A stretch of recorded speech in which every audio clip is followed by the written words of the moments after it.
Hello students, I hope कि सभी बच्चे ठीक होंगे, स्वस्थ होंगे। तो मैं ये बिल ऑफ राइट्स के बारे में बताना चाह रही थी। साउथ अफ्रीका का कॉन्स्टिट्यूशन है। साउथ अफ्रीका में जो कॉन्स्टिट्यूशन है उसको बिल ऑफ राइट्स के नाम से जाना गया है। ठीक है, बिल ऑफ राइट्स कहा गया है इसे। बिल ऑफ राइट्स क्या है, अब बिल ऑफ राइट्स के बारे में जानेंगे।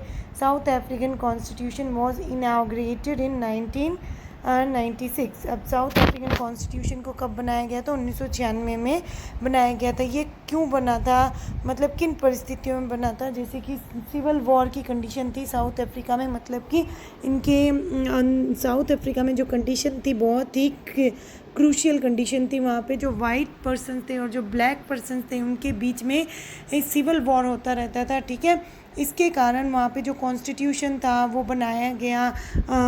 और कॉन्स्टिट्यूशन जब बना तो कौन सी ईयर में बनाया गया? 1996 में बनाया गया। जब सिविल वॉर ख़त्म हुआ तो गवर्नमेंट फॉर्म हुई वहाँ पे। After the forming of government क्या बना? वहाँ पे कॉन्स्टिट्यूशन बना। और उन्होंने कहा कि हम कॉन्स्टिट्यूशन में वो सब चीज़ें शामिल करेंगे जो डिस्क्रिमिनेशन ख़त्म करेगी। किन किन चीज़ों का वो डिस्क्रिमिनेशन ख़त्म करेंगी?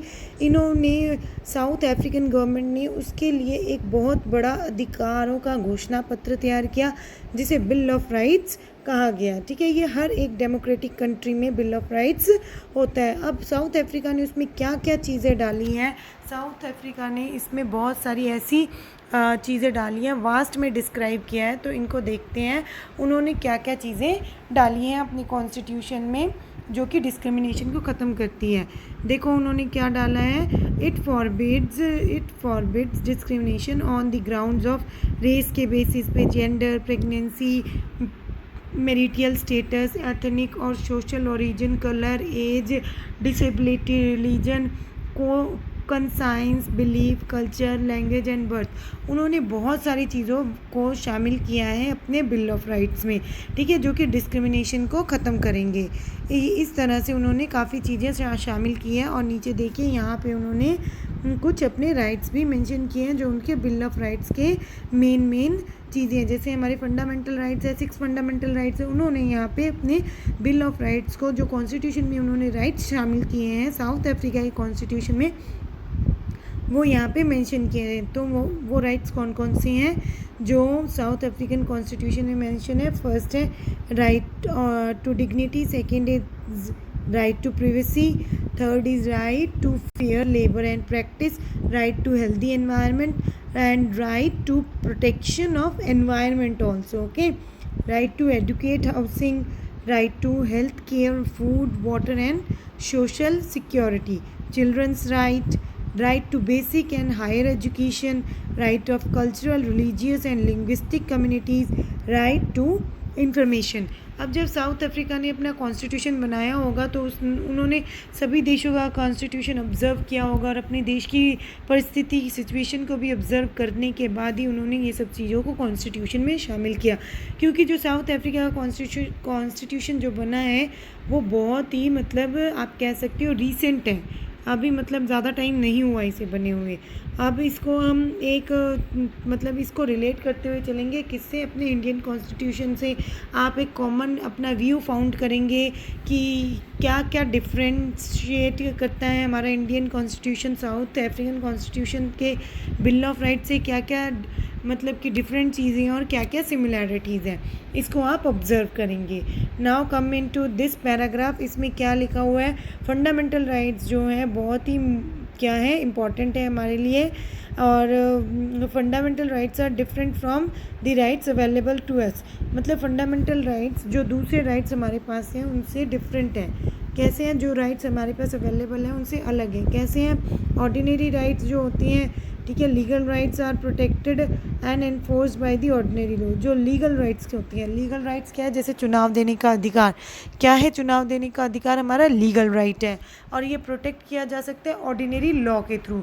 ठीक है, बट फंडामेंटल जो राइट्स हैं हमारे, वो प्रोटेक्टेड और गारंटी किसके द्वारा दी जाती है? हमारे इंडिया के कॉन्स्टिट्यूशन में जो लिखे हुए हैं और हमें वो मिले हुए हैं। तो इसको प्रोटेक्ट कौन करेगा?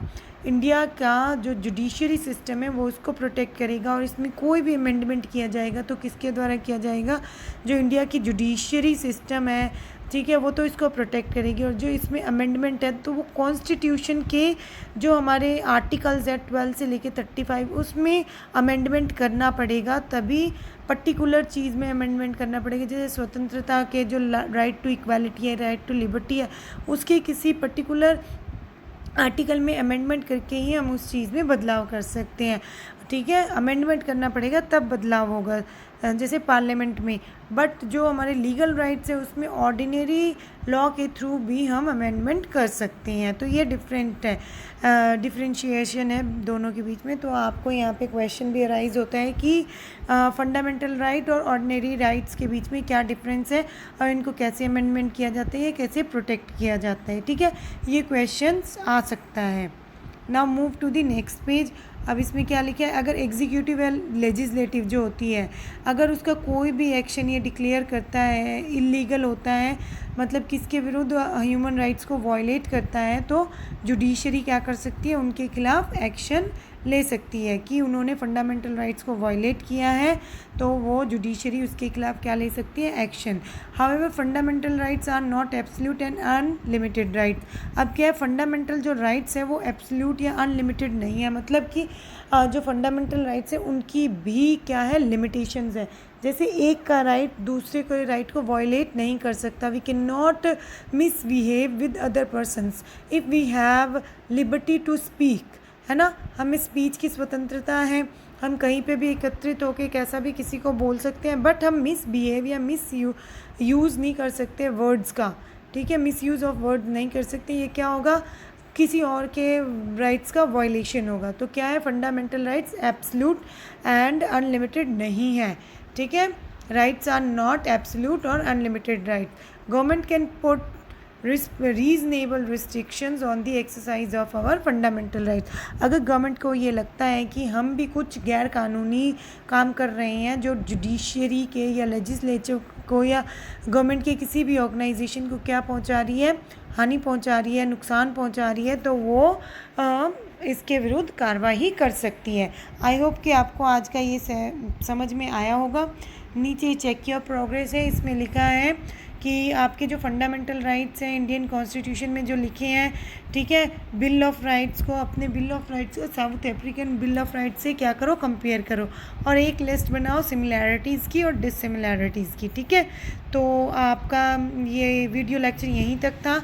अगर आपको कोई भी चीज़ के बारे में पूछना हो तो कमेंट ज़रूर करें। If you like this video then comment, share and like and subscribe also. Subscribe my channel.